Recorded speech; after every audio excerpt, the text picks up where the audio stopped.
네, 메리 크리스마스입니다. 왕이신 그분이 온 인류를 구원하시기 위해서 종의 자리로 오셨습니다.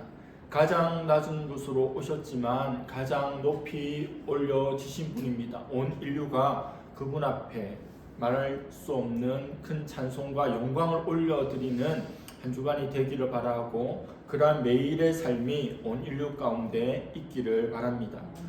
성탄절 주일 예배인데 말씀을 이어서 요한계시록을 살펴보겠습니다.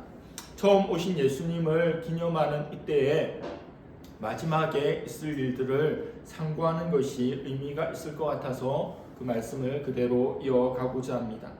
요한계시록 7장, 우리가 살펴보았던 요한계시록 7장과 오늘 살펴볼 요한계시록 10장은 공통점이 있습니다. 7장 때는 언급하지 않았는데 14만 4천 명의 이마에 인을 받은 무리들이 등장하는 7장은 사실 6번째와 7번째 인 사이에 가운데 들어가 있는 내용입니다. 오늘 10장 그리고 11장 14절까지도 6번째 나팔 소리와 7번째 나팔 소리 사이에 끼어 있는 내용입니다. 막간이라는 거죠. 막간을 통해 하나님께서 잠시 뜸을 들이는 것 같습니다. 밥을 지을 때에도 뜸을 들이죠. 커피를 내릴 때에도 첫 번째 물을 붓고 한 20초 정도 뜸을 들인 후에 두 번째 물을 이렇게 붓습니다. 뜸을 들이는 그 과정이 소중하고 또 의미가 있습니다. 하나님께서 첫 번째부터 7번째, 첫 번째부터 7번째 계속 메시지를 주시고 보여주시면 되는데 왜 맨 마지막 앞에 잠깐 뜸을 들이시는 걸까요? 아마도 마지막 시간 이전에 한 번 더 하나님께서 기회를 우리 인생들에게 주시는 것이 아닌가 생각해 봅니다. 사도 요한은 한 번도 상상하지 못했던 종말의 일들을, 그 심판이 진행되는 것을 지금까지 목도하고 듣게 됩니다. 한 인간이 경험하기에 이보다 두렵고 떨리는 일이 어디 있겠습니까? 장엄한 순간 앞에서 뭐라고 표현할 수 없는 그런 경외감을 느꼈을 겁니다. 그 진행되는 와중에 사도 요한이 힘센 천사를 또 목격합니다. 오늘 말씀 1절에 나오죠. 힘센 천사가 펼친 두루마리를 들고 나타나는 것을 보게 됩니다. 1절과 2절입니다. 내가 또 보니 힘센 다른 천사가 구름을 입고 하늘에서 내려오는데 그 머리 위에 무지개가 있고 그 얼굴은 해 같고 그 발은 불기둥 같으며 그 손에는 펴 놓인 작은 두루마리를 들고 오른발은 바다를 밟고 왼발은 땅을 밟고. 천사가 나오죠. 어떤 존재가 나올 때마다 이 존재가 누구인가 이런 의문을 갖죠. 천사는 구름을 입고 있습니다. 그리고 하늘에서 내려옵니다. 머리에는 무지개가, 얼굴은 해 같고 발이 불기둥 같습니다. 그리스도를 연상케 하는 모습입니다. 그래서 이 천사가 예수님의 대행자, 예수님의 하실 일을 그 고날 위임받아서 대행하는, 대신 처리해주는 존재로 쉽게 짐작할 수 있습니다. 이 천사의 손에 두루마리가 펼쳐져 있습니다. 작은 두루마리입니다. 우리가 5장에서 살펴보았던 것처럼 똑같은 두루마리입니다. 인봉을 예수님께서 떼셨던 그 두루마리 같은 것으로 보입니다. 이 천사는 발로, 오른발로는 바다를, 왼발로는 땅을 밟고 서 있습니다. 육지와 바다 양쪽에 발을 걸치고 있어요. 양다리를 하고 있습니다. 이건 온 세상을 의미하죠.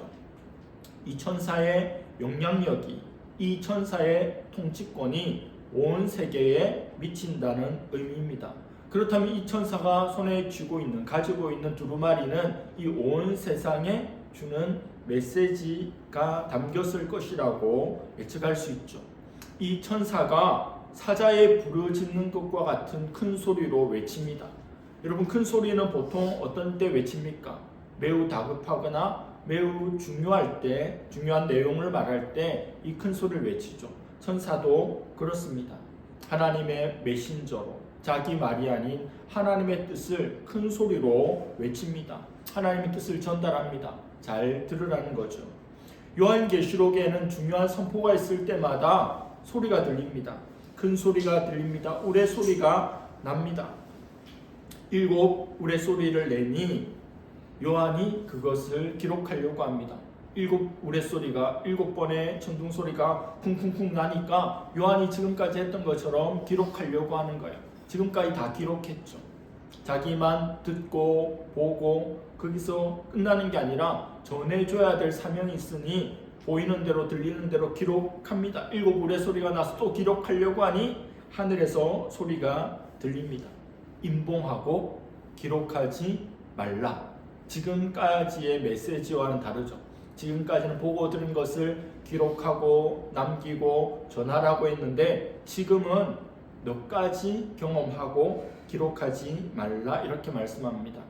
그 내용이 무엇일까요? 아마도 7가지 재앙의 시리즈 중에 하나일 것으로 추측만 하지 우리에겐 공개되지 않았으니 알 수도 없고 알 필요도 없습니다. 하나님은 우리에게 세상 모든 것을 다 알려주지 않았습니다. 어떤 것들은 알려주고 그리고 꼭 알지 말아야 될 것은 알려주시지 않습니다. 그래서 하나님은 계시하시는 분이에요. 그러나 하나님은 또 자신을 감추시는 분입니다. 그래서 성경에 보면 하나님이 숨어 계시는 분이다라고 말씀하죠. 하나님께서 많은 것들을 보여주시고 알려주시지만 또 어떤 것들은 인생들에게 알려주시지 않습니다. 그러한 이유들이 다 있죠. 전도서 3장 11절 말씀입니다. 하나님이 모든 것을 지으시되 때를 따라 아름답게 하셨고 또 사람들에게는 영원을 사모하는 마음을 주셨느니라. 그러나 하나님이 하시는 일의 시종을 사람으로 측량할 수 없게 하셨도다. 하나님이 하시는 일에는 시작과 끝이 있습니다. 하나님이 창조하신 창세기로부터 그리고 이 세상 종말의 때에 예수님이 다시 오시는 그때의 일들을 기록한 요한계시록까지 처음과 마지막 알파와 오메가가 있죠. 하나님은 영원하신 분입니다. 하나님은 우리 인간의 시간으로 어떻게 규정 지을 수 없는, 측량할 수 없는, 표현할 수 없는 무한의 존재고 영원한 존재이고 근원이고 제1자입니다. 그러나 하나님께서 우리 인생들에 행하신 일은 시작이 있어요. 끝이 있습니다. 시종이 있어요. 그 모든 것을 우리 인생들에게 다 알려주지 않았습니다. 특별히 종말의 때에 우리가 요한계시록 살펴보고 있는데 요한계시록을 보면 나중에 마지막에 이와 같은 일들이 있겠지. 그런데 언제 있단 말인가? 육하원칙에 따라서 언제 이 일이 일어나는가? 요한계시록을 보고 또 보아도 그때는 하나님께서 알려주시지 않았어요. 우리 인간의 자세는 어떠해야 합니까? 하나님이 알려주시고 보여주시고 말씀해 주시는 것은 보고 듣고 받아들입니다. 그리고 하나님께서 알려주시지 않은 것에 대해서는 신경을 꺼야 합니다. 필요하면 우리에게 알려주시죠. 그걸 꼭 찾으려고 애쓸 필요가 없다는 겁니다. 하나님께서 알려주시면 알려주시는 이유가 있고 알려주시지 않으면 알려주시지 않을 이유가 있는데 이단들은 그 알려주시지 않은 것도 성경을 통해서 직통계시를 통해서 받아서 하나님께서 내게 알려주셨다고 주장합니다. 기억하시는 분이 계시겠죠. 1994년 제가 고3 때 그 여름에 다미선교회가 예수님이 오신다고 몇 년 전부터 떠들썩했습니다. 우리 교회 다니는 친구들은 분들은 어떤 누구도 믿지 않았지만 다미선교회는 진짜 예수님이 오실 것처럼 했지만 날짜도 공개했지만 아무런 일도 일어나지 않았습니다. 성경에 다 나와 있죠. 날짜는 아무도 모른다고. 예수님도 모르고 아버지만 아신다고 말씀했는데 다미선교회가 알 수가 없죠. 말이 안 되는 거예요. 그 자체가 말이 안 되는 겁니다. 알려주시는 것만 알면 되고 나머지는 그냥 덮어두면 되는 겁니다. 알려주신 것에 더 잘 깨닫고 이해하고 익히고 행하는 것이 중요합니다. 학습이란 말을 하죠. 학습. 학습, 배운 것을 계속 연습하면서 익혀가는 게 학습입니다. 그냥 머리로만 채우는 게 아니라 오늘 들었던, 배웠던, 알게 된 것을 계속해서 실천하면서 프랙티스 연습하면서 내 것으로 갈고 다듬는 게 학습이에요. 우리 신앙도 마찬가지라는 거예요.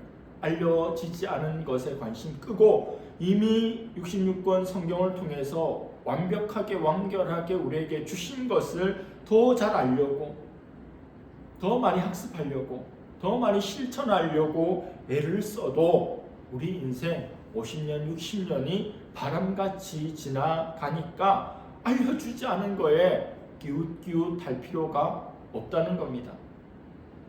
여러분, 아브라함을 생각해 보십시오. 하나님께서 아브라함, 믿음의 조상 아브라함을 그냥 택하셨어요. 똑같은 보통의 평범한 노인네를 택하셨어요.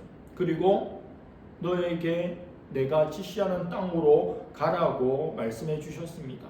너의 것을 포기하면 내가 나의 것을 너에게 주겠다고 약속하셨고, 아브라함은 그걸 믿었어요. 눈에 보이지 않는데 믿었어요. 하나님이 그걸 의로 여기셨죠. 그래서 믿음의 조상의 반열에 올라간 거 아닙니까? 누가 우리에게 어디로 가라고 말씀해 주시면 내비에 찍을 수 있도록 정확한 주소를 줘야 되는데, 아브라함은 히브리서 11장에 보면 갈 바를 알지 못하고 갔대요.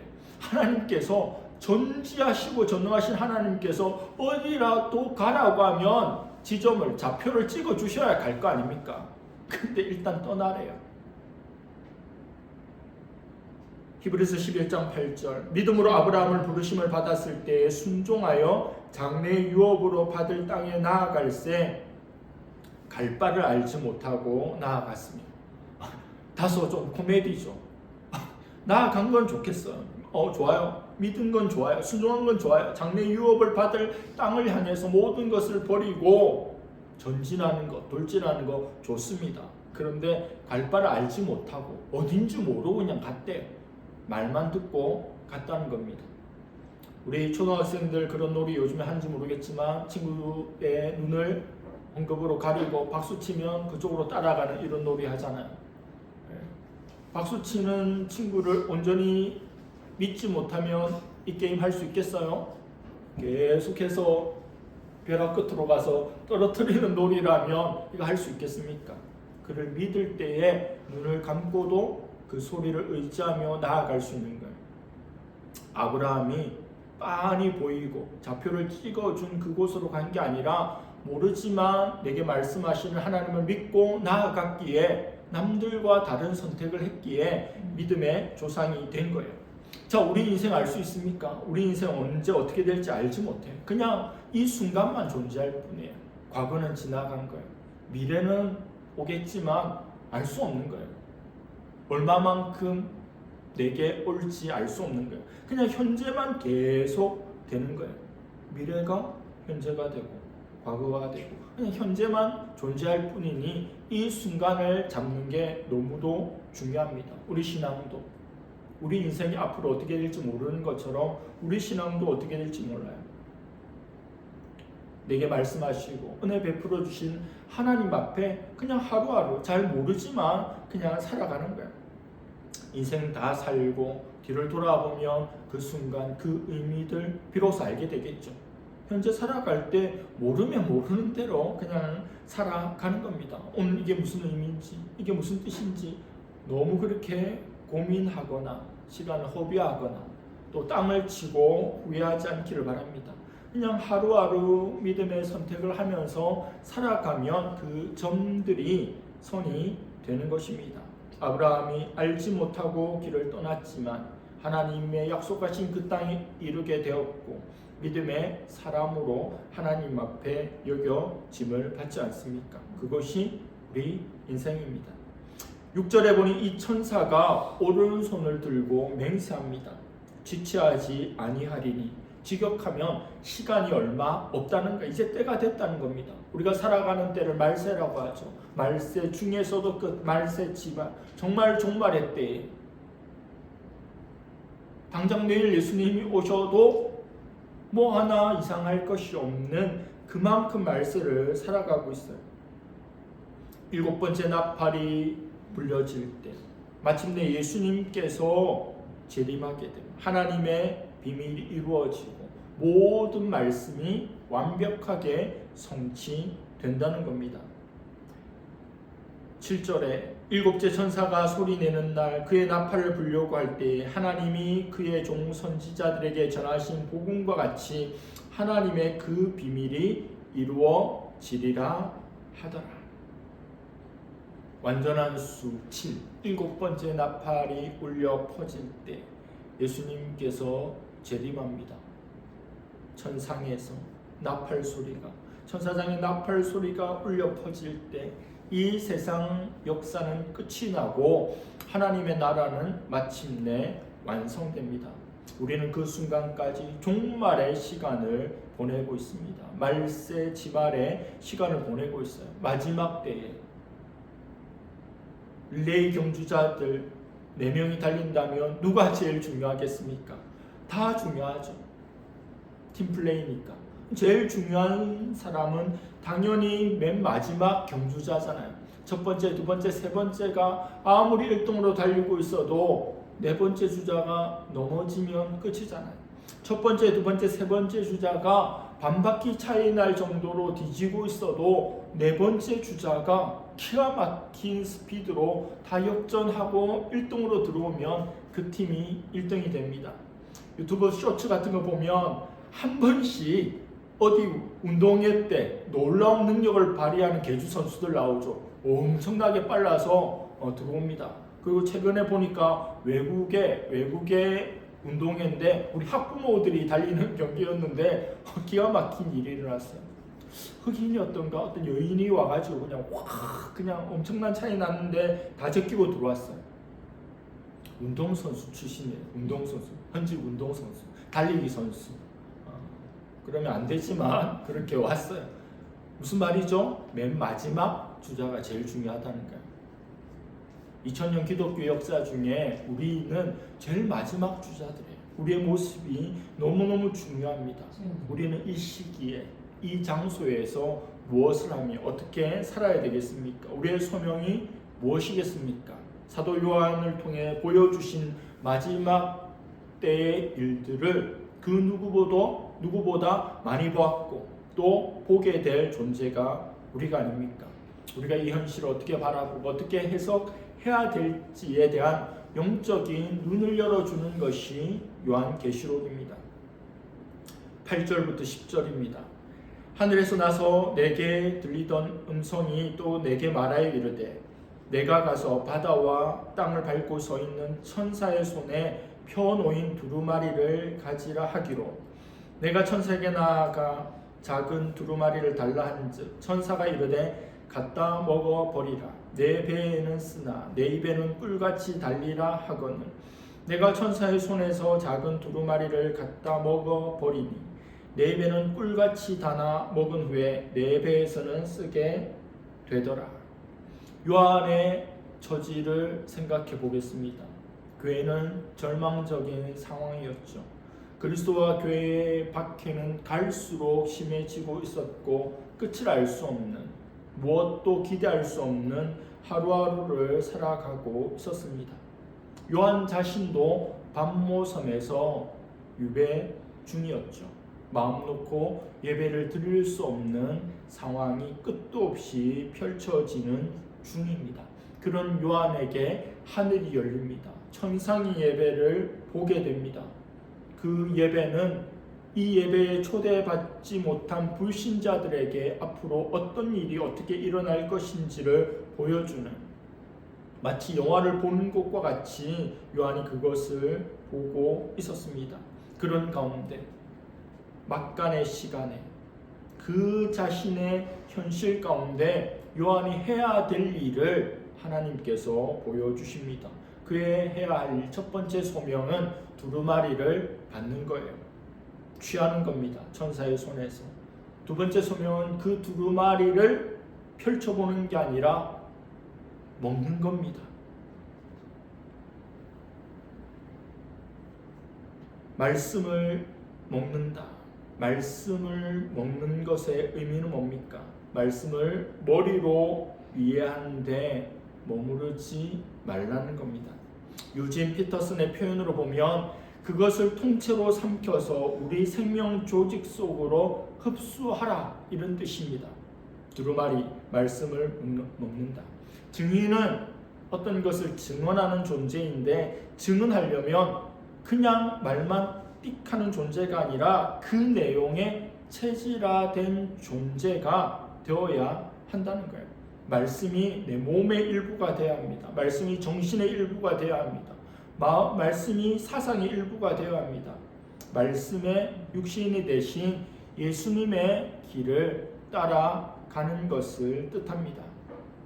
요한이 두루마리 말씀을 먹고 나서 할 일이 뭐겠습니까?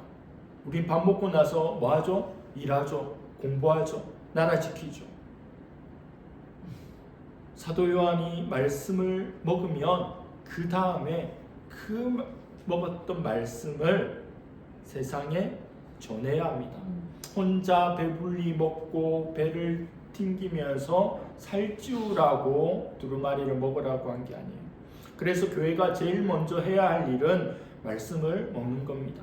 기도, 훈련, 교제, 봉사, 섬김, 구제, 많은 것들을 교회가 해야 하지만 제일 먼저 해야 되고 가장 중요한 일은 말씀 먹기입니다. 여기서 우리가 주목해야 되는 것은 말씀의 맛이에요. 말씀을 먹을 때, 두루마리를 먹을 때 입에서 꿀같이 달다고 말씀합니다. 시편 119편 103절, 주의 말씀의 맛이 내게 어찌 그리 단지요, 내 입에 꿀보다 더 다니이다. 여러분, 지금까지 신앙생활 하면서 말씀을 들을 때, 말씀을 볼 때 정말 꿀보다 더 단 그런 경험이 있습니까? 그런 경험들이 있을 것 같아요. 꿀까지는 아니어도 뭐 그래도 달달하고 너무 좋다, 이런 경험이 있겠죠. 그 달기가 꿀보다 더한 존재들은 뭐 목사나 선교사나 직분자들이 되겠죠. 그 말씀과 더불어 살아가는 것이 너무 좋아서 다른 일을 하고 싶은 마음이 들지 않기 때문에 사역자가 되지 않겠습니까? 그런데 말씀을 먹을 때는 달아요. 달면 좋죠. 몸에 좋은 음식은 어떻습니까? 입에 달지가 않아요. 입에 쓰면 몸에 좋죠. 그래서 누군가가 음식을 해주거나 이렇게 했을 때 맛이 없을 때는 이렇게 저는 이야기합니다. 얼마나 몸에 좋으려고 이런지 모르겠네요. 이렇게 이야기합니다. 맛도 좋은데 몸에도 좋다.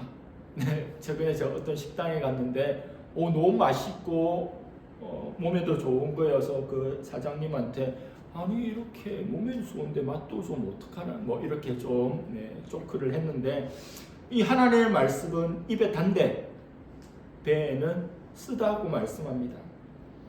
입에 아무리 달아도 배에 쓰다. 입에는 너무너무 좋은데 그 다음날 설사하거나 너무너무 배가 아프다면 먹을 때마다 멈칫멈칫하겠죠. 매운 음식들 보면 그렇지 않습니까? 하나님의 말씀이 그래요. 먹을 때 너무너무 달아요.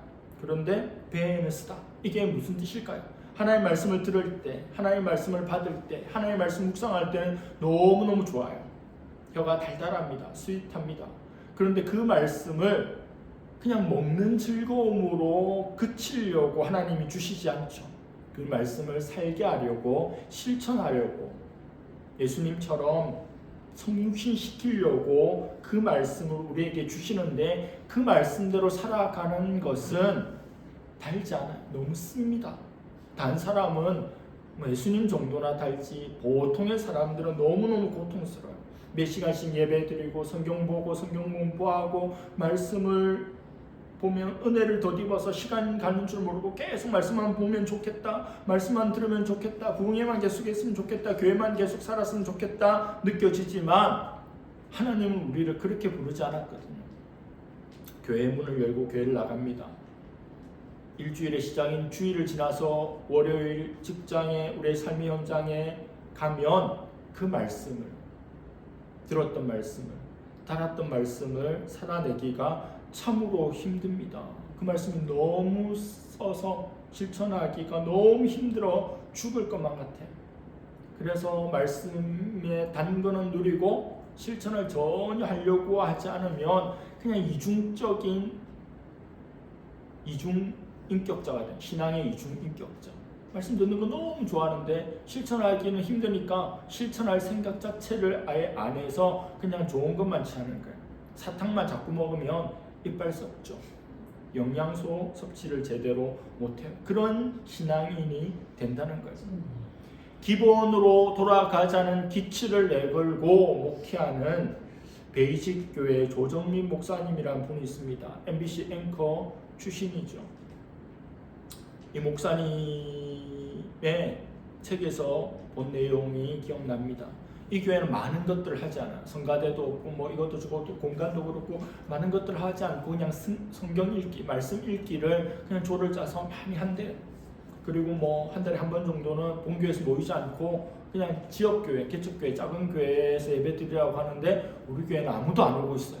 외식교회 성도가 이 근처에는 없는 것 같습니다. 어찌됐거나 그렇게 말씀 읽기를 강조하는 교회인데 성경 통독반 연합 예배 때 갓 회사에 입사한 젊은 청년이 뭐 20대 후반 정도 청년이겠죠. 아주 솔직한 간증을 했습니다. 통독반에서 함께 성경을 읽고 있지만 사실 별로 달라진 게 없습니다. 간증하라고 나왔지만 어젯밤에도 회식하면서 술을 마셨고 욕도 많이 했습니다. 그런데 한 가지 달라진 것이 있습니다. 그전에는 그게 문제되지 않았는데 이제 불편해지기 시작했습니다. 이제 성경이란 기준이 생기면서 내가 어떤 인간인지를 객관적으로 바라보기 시작했습니다. 하나님 말씀을 왜 듣고 하나님 말씀을 왜 보고 하나님 말씀 앞에 왜 서야 합니까? 자꾸 서다 보면 그 말씀이 내게 충돌하는 것을 느끼게 되고 이건 피할 수 없는 거예요. 하나님 말씀이 너무 다니까 계속 서 있는데 우리 삶에서 실천하기는 쓰지만 말씀에 단 게 너무 좋으니까 고민하게 된다는 거예요. 솔직하지만 감동이 있는 간증이 아닙니까? 커피에는 단맛, 쓴맛, 신맛이 있어요. 신단쓴이라고 바리스타 교육받을 때 말씀해 주셨는데 커피뿐만 아니라 인간 혀가 느낄 수 있는 맛은 3개밖에 없어요. 매운맛은 맛이 아니라 통증, 고통입니다. 신단쓴 3개밖에 없어요. 커피가 아프리카, 아시아, 남미 이런 데서 생산되는데 재배되는 지역에 따라서 특징이 있긴 하지만 좋은 커피, 고급 커피일수록 신단쓴 3가지 맛이 풍부하게 다 들어가 있어야 좋은 커피고 그게 1등급 최고급 커피고 그 맛을 못 내면 그 맛이 안 내는 것들을 섞어서 블렌딩해서 그걸 풍부하게 만들려고 합니다. 복음에 우리 예수님을 믿는 삶에 단맛과 쓴맛이 다 들어가 있어요. 이게 다 풍부하게 있어야 좋은 신자고 성도죠. 구원은 달아요. 모두 다 지옥불에서 불타고 끝없이 고통스럽고 죽고 싶어도 죽을 수 없는데 나는 하나님 품에 안겨 있으니 얼마나 달아요. 그런데 이 땅에서 신앙생활을 하면서 주님을 따라가려면 모든 인생들의 가장 근원적인 우상인 자기 사랑, 이 에고를 버려야 돼. 자기 부인. 나를 버린다는 게 쉬운 일이 아니에요. 자기 부인이 얼마나 씁니까? 머리끝부터 발끝까지 나는 온전하고 내가 원하는 건 내 마음대로 다 하고 싶은데 그렇게 해도 괜찮은 세상으로 시대정신이 흘러가는데 나를 부인한다. 너무 쓴 일이죠. 교회는 은혜의 단맛을 보지만 고난과 박해라는 쓴맛도 보아야 합니다. 쓴맛 없이 고난 없이 영광만 취하겠다. 단맛만 누리겠다. 있을 수 없는 이야기죠. 말이 안 돼요. 예수님으로 인해 복음으로 인해 단맛과 쓴맛을 다 맛보는 성도들이 되기를 바랍니다. 마지막 절에서 요한에게 미션이 주어집니다. 11절 그가 내게 말하기를 내가 많은 백성과 나라와 방언과 임금에게 다시 예언하여야 하리라 하더라. 지금까지 요한은 관찰자였어요. 하나님께서 보여주신 것을 그냥 관찰만 하면 됐어요. 그런데 막간에 삽입된 10절 11장에서는 하늘에서 이제 내려옵니다. 이제 직접적인 참여자가 돼야 돼요. 지금까지 그냥 보기만 했는데 이제 자기가 현장에 나가서 일해야 합니다. 그리고 나중에 다시 관찰자로 되돌아갑니다. 요한은 노사도예요. 살 날이 얼마 남지 않았어요. 밤모섬에서의 지내는 생활, 그리고 그 노역, 그리고 나의 생명이 언제 끝나서 하나님 품에 안식할까만 헤아려보는 때에 하나님이 소명을 다시 주십니다. 그동안 소아시아 7개 교회 메시지를 보냈죠. 말씀을 전했습니다. 근데 다시 시작해야 돼요. 이제는 소아시아 7교회에 국한되는 게 아니라 온 열방에 예언해야 합니다. 교회로 치자면 지역의 작은 교회에서 목회하던 목사님에게 전 세계를 대표하는 연합교회 초대형 교회에 가서 메시지를 전하라고 하는 사명을 주시는 거예요. 20대, 30대, 40대 피 끓는 목회자라면 그런 데 가서 한번 사역해야지 하겠지만 이제 기력도 없고 이제 힘도 없고 기억력도 떨어질 그때에 하나님께서 그 사역의 지평을 넓혀주십니다. 요한이라면, 제가 요한이라면 별로 고맙지 않겠어요. 그냥 이대로 살다가 죽고 싶은 마음이 들 겁니다. 우리 노숙하는 분들, 서울역이나 요즘에 인천공항에 가서도 시간 많이 보낸다는데, 노숙하는 사람들 도와주고 싶고 어떻게 하려고 싶어도 10년 20년 하면 그냥 그게 세상에서 제일 편해요. 다른 길이 있어도 그냥 자기가 지금 있는 그 관성대로 살아가는 게 제일 편한데, 사도 요한이 대형 교회나 온 열방의 사역자로 이렇게 쓰임 받는 거 개인적으로 보면 그렇게 선호할 일이 아닙니다. 그리고 자기가 돌아가서 메시지 전한다고 영광이 있겠어요? 상이 있겠어요? 칭찬이 있겠어요? 보답이 있겠어요? 그 무서운 세상으로, 그 피 튀기는 세상으로, 두려운 세상으로 돌아가서 메시지 전하고 고난 받아야 합니다. 근데 하나님은 왜 그렇게 하시죠? 하나님의 관심은 오로지 잃어버린 영혼입니다. 장차 망할 성에 죽어갈 그 영혼들에 대한 관심이 하나님께는 있어요. 그래서 노사도지만 보내는 겁니다. 메시지를 전하라고 하는 거죠. 한 영혼을, 잃어버린 한 영혼을 찾아 헤매시는 하나님의 열정이 반영되는 겁니다. 그러나 하나님은 결코 강압적으로 보내지 않아요. 먼저 풍성히 먹이십니다. 하나님, 우리가 복음의 단맛을 아는 자가 되도록 끝없이 먹여주시는 분이에요. 그렇게 하나님 먹여주시는 말씀이 너무 좋아하면 이제 그냥 일반 성도로 못 살아가는 거죠. 사역하거나 일반 성도인데도 사역자처럼 살 수밖에 없는 존재가 되는 거예요. 말씀의 단맛이 너무 탁월해서 이 세상의 잡다구리한 유사한 단맛에 입맛이 유혹되지 않기 때문입니다. 한 영혼, 한 사람, 한 군인 살리기 위해서 죽음을 무릅쓰고 적정을 향해 나아간 라이언 일병 구하기, 그리고 가난해서 배고파서 살기 힘들어서 목숨을 걸고 도망간 압록강을 건너서 중국으로 나아간 탈북자들이 중국에서 목사님 만나고 성도를 만나고 교회를 만나고 복음을 듣고 구원을 받고 남조선 가고 싶습니다가 아니라 다시 복음을 들고 예수 그리스도 심장으로 북한으로 들어가는 입국자가 있다는 소식 들어보셨습니까? 복음 듣고 내 가족들 구원하기 위해서, 우리 민족 구원하기 위해서 그 지옥 같은 그 고통의 땅으로 다시 들어가는 것은 이 세상의 논리로는 도무지 이해할 수 없는 일 아닙니까? 그게 바로 복음입니다. 여러분, 우리 생의 마지막이 언제일 것 같습니까? 언제인지 알지 못합니다. 그때 우리 인생 마지막 때에 무엇을 가장 후회할 것 같습니까? 그것은 바로 사랑입니다. 마음을 열어주는 101가지 이야기란 책에 이런 내용이 나옵니다. 말인 우리 삶의 시간이 5분밖에 남지 않았다면 마지막으로 무엇을 할 것인가? 그리스도 몰리가 이렇게 말했어요. 만일 우리 인생이 단지 5분밖에 남지 않았다는 사실을 안다면 우리 모두는 공중전화 박스로 달려가 자신의 소중한 사람들에게 전화를 걸 것이다. 그리고 더듬거리며 그들에게 사랑한다고 말할 것이다. 몰리의 말처럼 사람들은 마지막 때에 죽음의 앞에 서면 그 어떤 것보다 다른 사람을 사랑하지 못한 것에 대해 땅을 치고 후회할 것입니다.